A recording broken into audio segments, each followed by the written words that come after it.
ఆంధ్రప్రదేశ్ అభివృద్ధి అవుతా ఉంటే ఈ కేసీఆర్ అసమర్థుడు ఏమీ చేయలేకుండా నా మీద కుట్రబంతున్నాడు.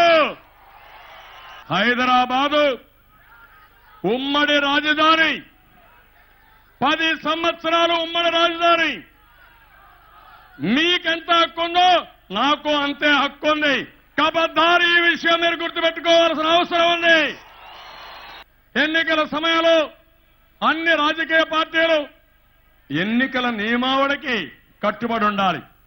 అంతేగాని ప్రభుత్వం అధికారంలో ఉందని స్టింగ్ ఆపరేషన్లు చేయడం, తప్పుడు డాక్యుమెంట్లు తయారు చేయడం, ఫోన్లు ట్యాప్ చేయడం, ఇది నీచాతి నీచం అని చెప్పి కూడా నేను మీకు తెలియజేస్తున్నా. ఫోన్లు ట్యాప్ చేసి గవర్నమెంట్లే పడిపోయినాయి.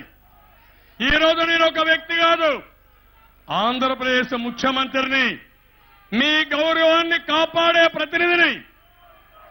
అలాంటిది నా ఫోన్ ట్యాప్ చేసే అధికారం ఈ కేసీఆర్కి ఎవరిచ్చారో మీరే చెప్పాల్సిన అవసరం ఉంది.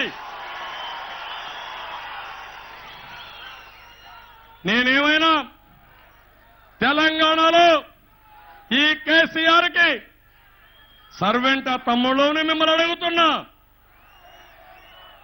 నాదొక ప్రభుత్వం, నీదొక ప్రభుత్వం. హైదరాబాద్ ఉమ్మడి రాజధాని.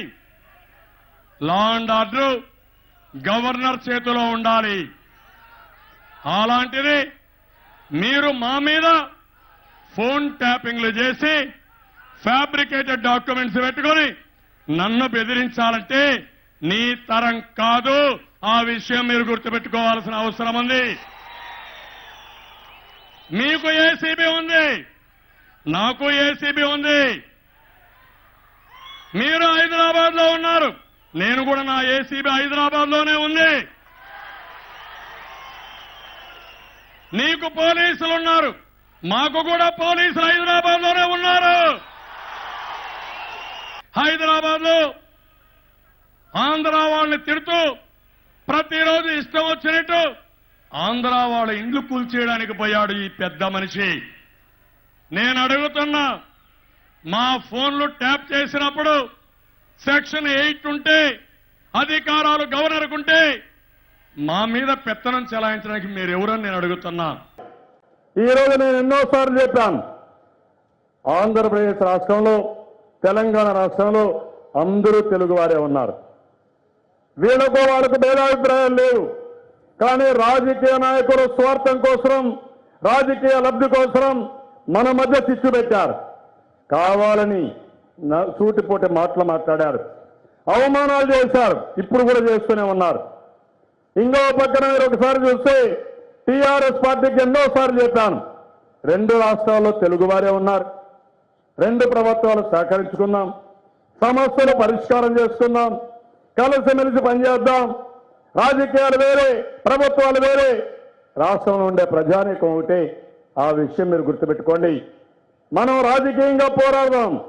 తెలంగాణలో తెలుగుదేశం పార్టీ ఉంది, ఆంధ్రప్రదేశ్లో తెలుగుదేశం పార్టీ ఉంది.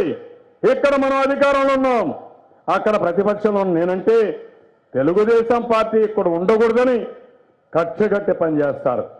ఇది ఎక్కడ న్యాయం మీరే ఆలోచించుకోవాల్సిన అవసరం ఉంది. మొన్నటి వరకు కరెంటు కావాలన్నారు, నేను కరెంటు ఇస్తాను, చట్ట ప్రకారం పనిచేస్తానంటే ఇప్పుడు మాకు కరెంటు వద్దంటారు.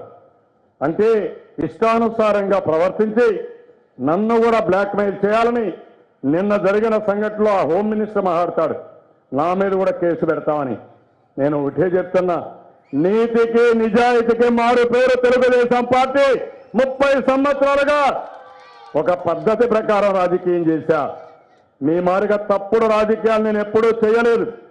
మీకు ధైర్యం ఉంటే మీ ముఖ్యమంత్రి పైన కేసు పెట్టాలి. నా ఎమ్మెల్యేని తీసుకొని మీ క్యాబినెట్లో ఎట్ట పెట్టుకున్నారని. ముందు రోజు నా ఎమ్మెల్యేని తీసుకుపోయి ఇంట్లో పెట్టుకొని ఏమి చేశారో మీరే చెప్పాలి. తర్వాత ఎస్కాట్ పోలీస్ ఆఫీసర్లు పెట్టి, ఇంటి దగ్గర కూడా పోలీసులు పెట్టి ఆయనకు ప్రొటెక్షన్ ఇచ్చారంటే నీతి మాలిన చర్య మీరు చేశారు తప్ప నా జీవితంలో ఎప్పుడూ చేయనని చెప్పి కూడా మీకు తెలియజేస్తున్నా. అలాంటి ఉంటే ఇక్కడ ఒక మహానాయకుడు, వైఎస్ఆర్ కాంగ్రెస్ నాయకుడు, మా ఎమ్మెల్యేలు 5 మంది పోయారు, కాంగ్రెస్ వాళ్ళు 9 కొన్నారు, వీళ్ళ మనుషులు ఇద్దరు కొన్నారు, ఒక్కడు మిగిలాడు. ఆ ఒక్కడిని తీసి ఆయనకు అప్పచెప్పారు, ఓటీపీ ఇచ్చారు. ఇది ఎక్కడ న్యాయం అని మిమ్మల్ని అడుగుతున్నా. ఈయన పోరాడింది సమైక్య ఆంధ్రప్రదేశ్ కోసరం. అనునిత్యం తిట్టేది కేసీఆర్, తెలుగు వారిని బాధ పెట్టేదిగా సూటెమటి మాటలు. నేను ఆ విషయం అడిగాను. హైదరాబాద్ నేనే అభివృద్ధి చేశాం, తెలంగాణను మేమే అభివృద్ధి చేశాం.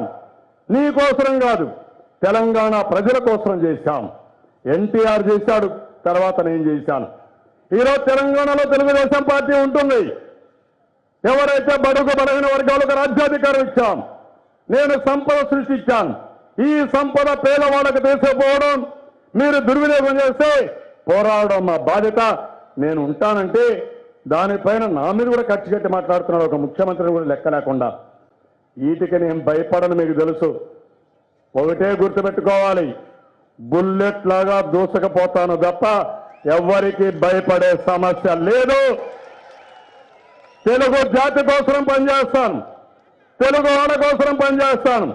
మళ్ళీ ఆంధ్రప్రదేశ్ రాష్ట్రంలో తెలంగాణలో తెలుగు వారిని కలుపుతాను. నువ్వేదో తాటాకు చెప్పులకు కుందేళ్లు భయపడవు తమ్ముళ్ళు, గుర్తుపెట్టుకోండి. ఆ విషయం గుర్తుపెట్టుకోవాల్సిన అవసరం ఉంది.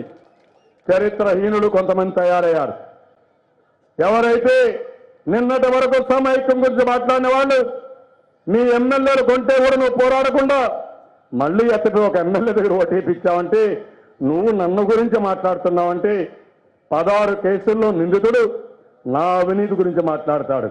నిప్పులాగా బ్రతిక జీవితాంతం బ్రతుకుతా. నా ఆలోచన, నా ధ్యేయం ఒకటే, పేదవాళ్ళకు న్యాయం జరగాలి, సమర్థవంతమైన పాలన ఇవ్వాలి. భారతదేశంలోని నెంబర్ 1 రాష్ట్రంగా ఆంధ్రప్రదేశ్ తయారు కావాలి. అది నా ఆశ, అది నా ఆలోచన. ఇది సాధించే వరకు రాజీ ఉండదని చెప్పి కూడా నేను మీకు తెలియజేస్తాను. కేసీఆర్ కబద్దార్. ఇప్పుడు కూడా అబద్ధాలు చెప్పడం నీకు అలవాటు. నీ జీవితంలోనే అబద్ధాలు. 2004లో కాంగ్రెస్ పార్టీతో పొత్తు పెట్టుకున్నాడు, 2009లో మనతో పొత్తు పెట్టుకున్నాడు, 2014లో కథలు చెప్పాడు.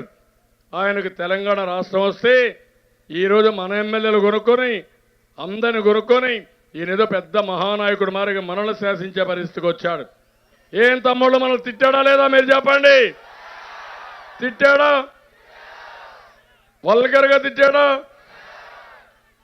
ఆంధ్ర వాళ్ళు తెలంగాణ ద్రోహులు. మన తెలుగు తల్లి కించపరిచే విధంగా మాట్లాడాడు. మన ఉలవచారు వాళ్ళ పశువులు తింటాయంట. అదే మరి మన బిర్యానీ పేడ బిర్యానీ అంట. ఆంధ్ర వాళ్ళు పనికిరాని దద్దమ్మలంట. ఇప్పుడు నాకు కూడా తెలియలేదంట. కేసీఆర్, నువ్వు ఎక్కడ పెరిగావు కేసీఆర్? ఏం మాట్లాడుతున్నావు అని అడుగుతున్నా. నేను ఒకటే చెప్తున్నా తమ్ముళ్ళు, చాలా మంది మీరున్నారు ఇక్కడ. మీతో కూర్చున్న వ్యక్తే కదా కేసీఆర్. ఇప్పుడు నన్నే ఛాలెంజ్ చేస్తున్నాడు. పర్వాలా, ఇప్పుడిప్పుడే దారిలోకి వస్తున్నావు. నేను అడుగుతున్నా, ప్రత్యేక హోదా గురించి మీరు మాట్లాడారు, సంతోషం. మొన్న ఏం మాట్లాడారు మీరు? ఇస్తామని మాట్లాడారు. ఎప్పుడు తెలంగాణ ఎన్నికల కంటే ముందు ఆ రోజు కావాలని ఇస్తామని మాట్లాడారు. నరేంద్ర మోడీ వద్దంటే నరేంద్ర మోడీతో విభేదించిన తర్వాత మేము ఇవ్వమన్నారు. నీకు ఆ ఇంట్రెస్ట్ ఉంటే నేను ప్రత్యేక హోదా పైన అవిశ్వాస తీర్మానం పెట్టాను. ఎందుకు అవిశ్వాస తీర్మానానికి మీరు రాలేదు? ఎందుకు మాకు సపోర్ట్ చేయలేదు చెప్పమని ఈ పెడన సభ ద్వారా కేసీఆర్ నిలదీస్తున్నారని చెప్పి కూడా నేను మీకు తెలియజేస్తున్నాను.